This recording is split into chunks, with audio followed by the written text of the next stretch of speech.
Now, the Ghana National Association of Teachers, GNAT, National Association of Graduate Teachers, NAGRAT, and the Coalition of Concerned Teachers, CCT Ghana, have given the government a one-week ultimatum to address issues concerning their salary arrears. In a letter dated October 17, 2017, addressed to the Finance Minister, the teachers referred to an agreement between stakeholders that the validation exercise of teachers for payment of salary arrears will begin on September 11, 2017, for which notices were sent to their members across the country. Now, they added that in addition to the resolution of that meeting, it was agreed that 65,013 forms were to be validated in 88 days. However, they said they are amazed that no action has been taken to commence the exercise as of now. They call this inaction a betrayal of good faith in dealing with the matter. The teachers are therefore calling on governments to address their concerns within a stipulated period, or they will be forced to use other channels to seek redress. Now, we have been joined in the studio by Vice President of NAGRAT, Angel Kabonu. Thank you very much, sir, for joining us. Thank you very much. So first of all, explain for us this agreement you had with government concerning the validation of 65,000 teachers. Yes, the government recognizes the fact that some teachers are owed arrears. Different type of arrears. Arrears to do with car maintenance allowance, arrears to do with recruitment, backlog, or back pay, promotion arrears, and so on and so forth. But no government pays you without authenticating through validation. But typically, what are the time frames you are working with? How long have some of these teachers not been paid? Oh, it spanned from the previous government to the current government, right? So they set 11 September last month to commence validation. Unfortunately, today is 19th October, and the validation exercise is not begun. And we are very disturbed about that because our teachers all over the country are suffering and they needed their money to solve their problems. So we feel that the government is reneged on the understanding that they've had with us, and that is absolutely unacceptable. We know of a previous validation exercise which involved executives even of some of the union members. Yes, yes. That exercise took place. A lot of teachers were paid indeed, and a lot also were not paid. And that's the continuation of that exercise that we expected that the new government will pursue. So how do we know that this validation exercise has not begun at all?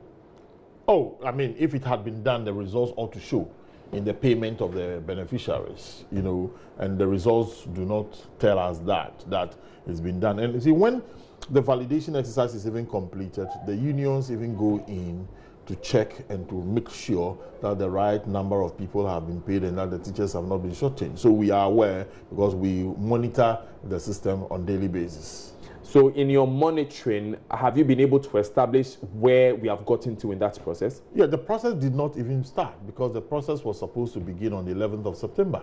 So the process did not even start. So when you... since the 11th of September that it was supposed to start, have you contacted any other stakeholders? Yes, on daily basis, you know, that exercise is supposed to be done by the Ministry of Finance. And the agency under the Ministry of Finance that is supposed to do that will be the audit service. The audit service works directly under the Ministry of Finance.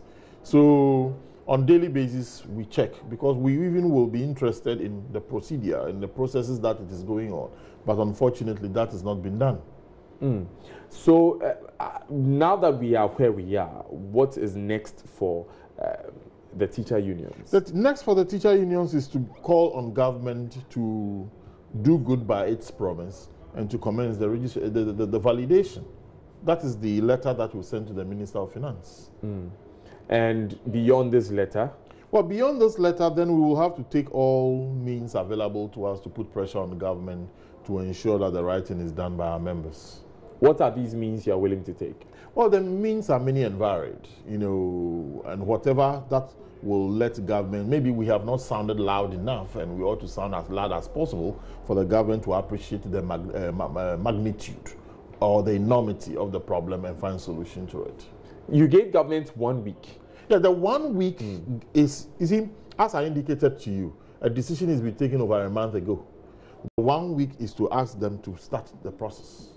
again, so after this 1 week elapses, what is next for the Yeah, teachers? that's what we are saying, that when the one week elapses and then comes to a close and we don't see anything being done, a commitment on ensuring that the work is done, then we will have to advise ourselves. Advise yourselves to do what? By many means. It could be an an indefinite strike, it could be demonstration, it could be whatever it is. So you are considering going on strike? If that becomes the necessary means by which we attain our objective, we will. That is it not a matter of, you know, teachers having to rush to that resort whenever issues come up with government? No, I mean, we have been at this for a while. And if we had been strike happy or demonstration happy, would have resorted to that long ago. You know, and as I've even indicated to you, an agreement that was arrived at to commence a process on the 11th of September, more than 1 month on, the process is not commenced. So then no one will be able to talk about a rush in this case. Well, we've been joined on the line by the Deputy Minister of Employment and Labour Relations, Bright Rekubrobe, to tell us where we've gotten to, as Mr. Karbonu is asking. Thank you very much, sir, for your time. What can you tell us about the process of validation of these teachers? Hello, good morning. Good morning, sir. Yes, can you apprise me a little bit on the issue under discussion? Well, we are, as you know, sir, we are talking to Mr. Angel Karbonu, Vice President of NAGRAT, who is telling us that the teachers are willing to go on industrial strike if after a week their forms are not validated for their salary arrears to be paid. A promise was made to them that those forms will be validated by the process will begin on September 11, but today is 19th October. That has not happened. What can you tell us about this issue? Well, good morning to your listeners and good morning to Mr. Karbonu if he's with you in the studio. We as the Employment Ministry have received 1 or 2 letters from, I would say, the forum. What you are telling me now with regards to validation of teachers so that they are paid arrears and so on, we as the Employment Ministry have not received any letter from NAGRAT. So you may ask him if they have sent us a letter here or they have sent a letter to somewhere else. The information we have says the letter went to the Finance Ministry for their validation. But being at the Ministry of Employment and Labour Relations, does it not lie within your gambit to ensure that the teachers' forms are validated and so they receive all the salary arrears that are coming to them? Absolutely right. You know, the ministry that oversees employees of government is the Ministry of Employment and Labour Relations. Sometimes the mistakes arise when instead of going through their ministry, then they will write letters straight to finance. And that's why I asked you to ask Mr. Karbonu whether he has written a letter to the ministry, you know, notifying us and for us to follow up and see what is happening. Normally, they would not come to us. Letters will go to finance, and finance people will communicate to them. Sometimes they are not happy with the language. Sometimes they are not happy with the tone. And they then come back to us. I would appeal to them. That but Mr. Rekubrobe, should it come to this point at all that a teacher is not paid his arrears for months and years in some case, and so he has to write letters to any ministry at all? I mean, it must not get to that stage. Whichever way, some hitches are right. There are some incidents that happen that some of these things get delayed. So at least they prompt us. Then we would also follow up and ask, because employees are part of us. And anything that is happening to them, we must be in the know. You know, I have not seen any official correspondence even coming to us to intervene. Whenever they threaten strike, that one goes to the Labour Commission. And then we have to be notified. I'm handling 1 or 2 labor cases like that, but I'm appealing to the Labour Front that they should see us as their mother ministry. They should come to us. We are ready to intervene for them we are ready to, engage the appropriate ministries which they have any banter with, and ensure we give them redress. But Mr. Rekubo, at the moment, with the issue of their validation, we are speaking to you now. So what can you tell us about getting these teachers validated so they can be paid? Yes, so I will appeal to Mr. Kabonu to, as a matter of urgency, come to the ministry for us to know what is happening. We will engage our finance colleagues, and whatever we can do as a government, on behalf of my minister and Minister of Finance, we will assist them and bring this matter to a closure. But this is an issue that even predates your government. Are you saying that the Ministry of Employment and Labour Relations is not aware that teachers should have been validated by now? 65,000 of them have salary arrears. These matters have come up. Validation, there have been at some point in the last couple months or so, teachers' salaries got delayed. We asked, they said, oh, it was due to some HSs, they are doing that. So, but for me, I think that Mr. Kabonu and the other management of the labor union should please see us as partners in this whole business of talking to finance and so on. Then we sometimes lead the process and get things done. I would have been in a very better position to air out any of the things that are going on that has even brought us this far. It must not be so. Most of the issues we are dealing with have predated us, but we are dealing with them one after the other. So please, Mr. Kabonu, if you are in the studio, come to us. Let us see what the issues are. We will assist you, fight with you together. We will get to finance. We will speak a language which finance people dealing with figures will understand. We are trained here. The president has put us here to better engage with you. So please come and let us do that kind of constructive engagement. Mr. Kabonu, would you be willing to take up the Employment Ministry on this? Oh, yes. I mean, that is the mother ministry for labor. We have sent a letter to the Ministry for Finance. Yeah. So the letter is with Ministry of Finance. It is not difficult for us to send them a copy. We send it to Finance because Finance is the paymaster. So we don't have a problem dealing with the Ministry of Labor. They are a mother ministry and we are ready to work with them. But are you satisfied with the response from him that if the issues do not come to the Ministry of Labor, it's difficult for them to intervene in issues? Absolutely, he's right. I was thinking you were going to call someone from the Ministry of Finance because, yes, if we've not served them a copy, how will they be able to deal with the issue? But the one who solved this problem is the Ministry of Finance. So, Mr. Rekubo, going forward, what assurance do we have from you that this issue will be dealt with as it should be? Yes, I want to, on behalf of my minister, assure Mr. Kabonu and the rest of the teachers that please get to us. We are very, very much, we have cases like that. When they come to us, we reason with you, we sit down with you, then we take it up, we impress on finance, we appeal to them to speeding up these things and so on. So Mr. Kabonu should come to us as a matter of urgency. Let us sit down. And therefore, when we resolve some of these things, we can then communicate to the rest of labor to please give us a little time as we, delve into these matters and resolve them, continue to build trust. So they must have hope in us. They must have hope in us that when they come here, we will do that. I also want to put on record that solving some of these issues is interministerial. It is not the issue of only one ministry, like because the money is with finance, then finance should do it. When they get to us, we will team up with the Ministry of Education, we will team up with the Ministry of Finance, and be able to resolve this. So please, we are appealing to Mr. Kabonu and team. They should please give us a little time for us to appeal to our colleagues in finance and see their challenges. We will discuss this issue holistically, all stakeholders on the table, and we are sure that we'll get somewhere.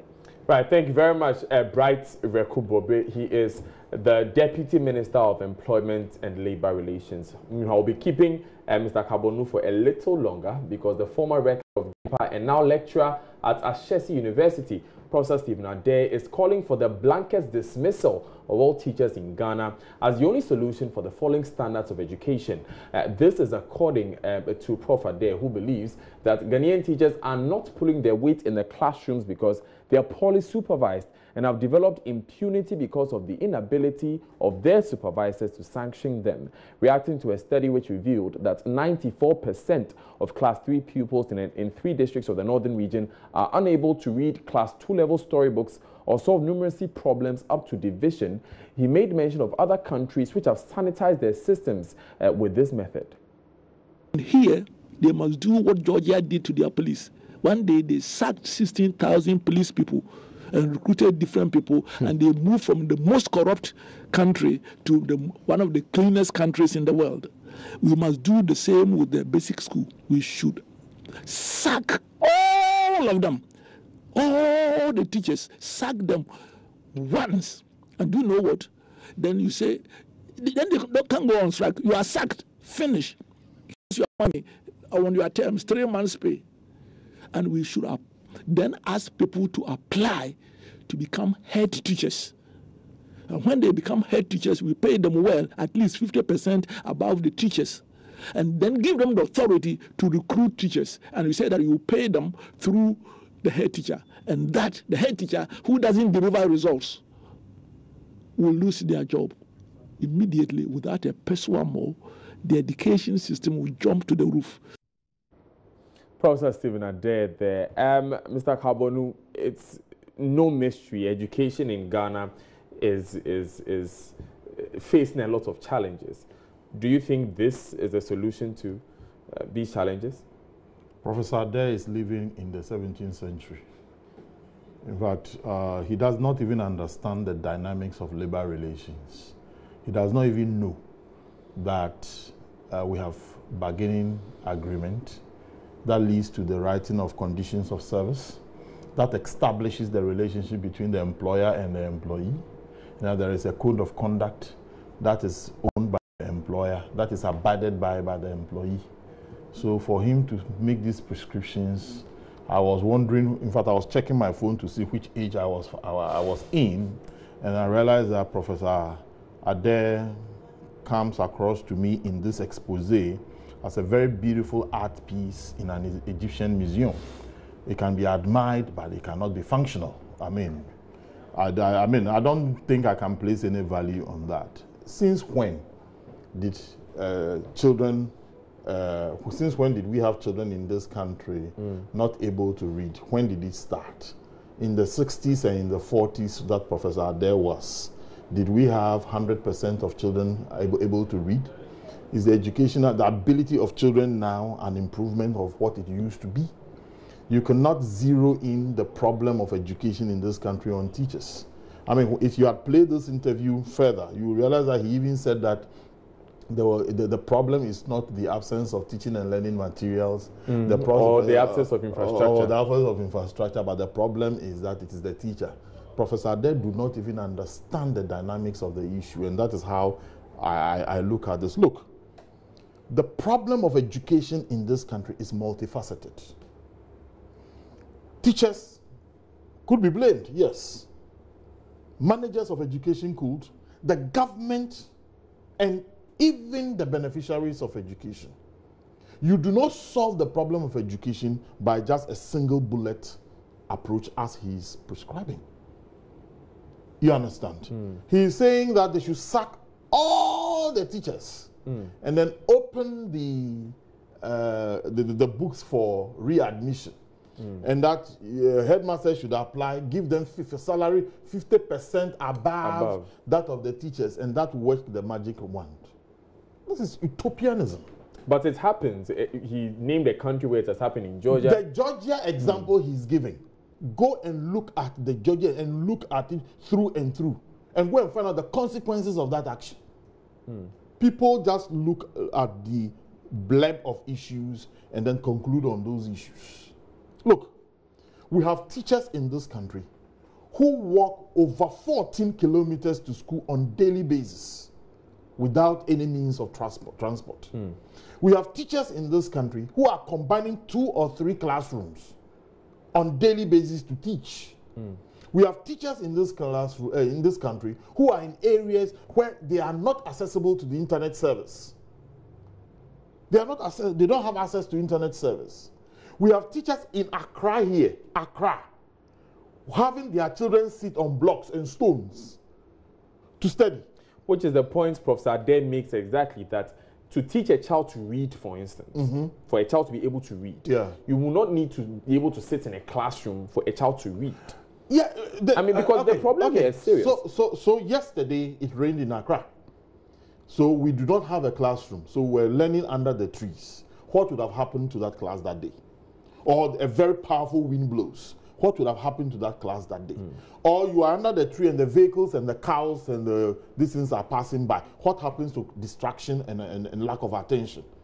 You see, the simplistic approach that people are beginning to adopt to issues of education is beginning to annoy some of us. And what Professor Adair said is an example of it. He has been making some of these wild statements, and because of his professorial certificate, people think that he's making any sense. He's not making any sense to me. He is absolutely not making any sense to me, and the statements that he made are not well thought through. Would that not be unfair to make? Because again, these are methods which he has looked at and which he feels would work. No serious policy maker or policy implementer is going to implement what Professor Adair is talking about. No serious problem anywhere in the world. Solving education in anywhere in the world started by providing adequate facilities. When you go to Finland, there is a universal standard that they have to call the school a primary school, to call the school a secondary school, and that all schools should have those standards by way of classroom, by way of furniture, by way of teaching learning materials, and so on and so forth. Then we also have teaching standards that everybody who wants to teach will have to get to that qualification before the person gets to the classroom. And the expectation of teachers and the materials needed for the teacher to be able to teach, and then the supervisory activities that will lead the teacher, make sure the teacher, and the supervisor's job is not to go and hide somewhere and to see that you are at fault, then comes to jump on you. The job of a supervisor is to even identify certain faults in your work and help you to improve yourself. That is how we are going to improve education in this country. But you see, it always comes down to a point where it's difficult to crack the whip, especially you started. No, let me finish. Let me finish. Especially since you started with the protocols or conditions of service, protocols of disciplining teachers, and how that goes on. Examples are given of headmasters being told to the face that you can't do anything to us. No, it's not true. It is not true. In the conditions of service and the code of conduct, is prescribed sanctions for errant teachers. Within that same conditions and code of conduct are procedures that you have to take the teacher through to sanction the teachers. And indeed, as I speak to you, we have thousands and thousands of teachers who have gone through that procedural and have been sanctioned. It is in the code of conduct. For example, if it is stated in the schools that you cannot take monies from the children for your private use without authorization, then you go and take monies from the children, and your headmaster or your headmistress identifies it and builds a dossier on you, presents it to the district director. The district director constitutes the district disciplinary committee. If you are found guilty, you'll be dealt according to the rules and regulations of the service. In this country, do teachers go have sex with girls in school and then we laugh at them and applaud them? A lot of teachers have lost their jobs in doing that. We have teachers who, look, the rule states that if you are absent from school for 10 consecutive days without permission, you are deemed to have vacated post. A lot of teachers have lost their jobs because they have vacated, they've absented themselves for more than 10 days. But teacher absenteeism is still at the level that it is in Ghana. Yes, but if those rules and regulations were not there, do you know what the situation? Look, doctor absenteeism, are they not there? Don't you go to the hospitals without seeing doctor? Are you getting me? So now you're equating it with like I am establishing a parallel and to let you know that even within the medical service, errant doctors are punished. So within the teaching service, errant teachers are punished. But you will have to punish the errant teachers according to procedure. not according to the whims and caprices and at the behest of somebody's emotional tantrums. You don't do that. Would And it not be done unfair to anywhere. call them whims, caprices, emotional tantrums? I mean, look. look, these are proposals that he has brought to the table. I cannot like your face and decide to get you out.